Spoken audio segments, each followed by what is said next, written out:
La pauvreté sur Niort, elle est très importante.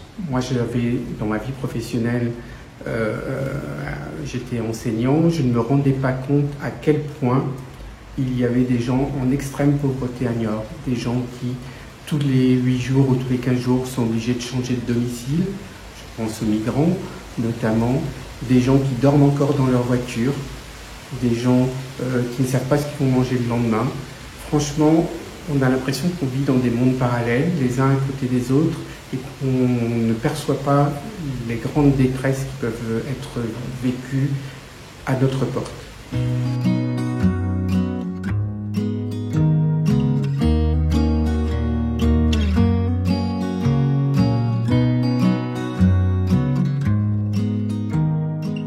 J'ai retrouvé une équipe assez solidaire et des personnes très accueillantes, très disponibles, gentilles, et qui vous redonnent de l'espoir au regard de la situation que vous pouvez traverser, particulièrement que je traverse, et que ce n'était pas facile, mais le fait pour moi de venir et de partager, d'échanger, de trouver des personnes qui s'intéressent à moi, ça me donne de l'espoir.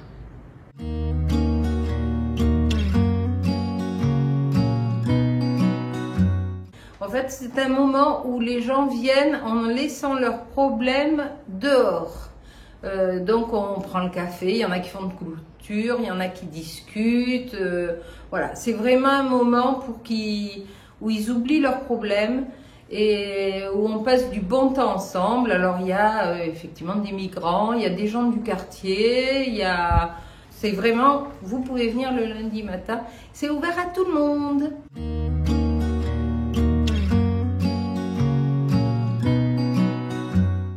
On fait un travail au niveau social en lien avec les assistantes sociales de la ville pour aider les gens au niveau de paiement de factures qu'ils ne pourraient pas régler eux-mêmes, eau, gaz, électricité.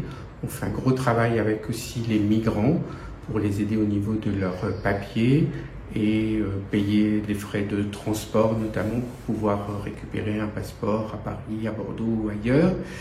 Il y a aussi au niveau du Secours catholique des ateliers de français, une dizaine de bénévoles, une boutique solidaire où les gens peuvent acheter à tout petit prix ou avoir gratuitement de nombreux vêtements qui nous ont été donnés, un bric-à-brac qui fonctionne un peu de la même manière, une bibliothèque, librairie, où les gens viennent lire, mais surtout partager un bon moment le mercredi après-midi à travers des lectures ou simplement une discussion autour d'un café. Il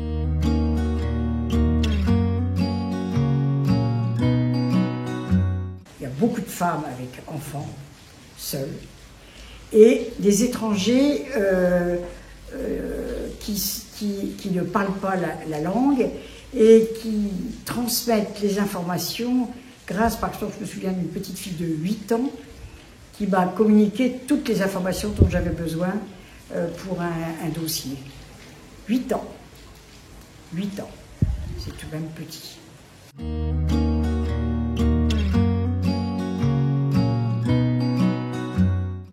Je veux dire, nous, par exemple, on prépare un cours, mais on s'aperçoit que il faut le faire autrement.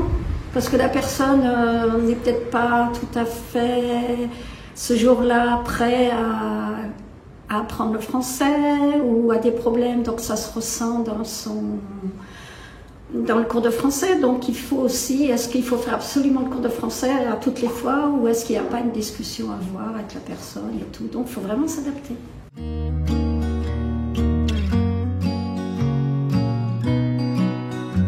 La bienveillance, les belles rencontres et toute cette convivialité, cette fraternité qui à mes yeux, était importante à trouver dans un travail. Et là, j'ai vraiment trouvé, je pense.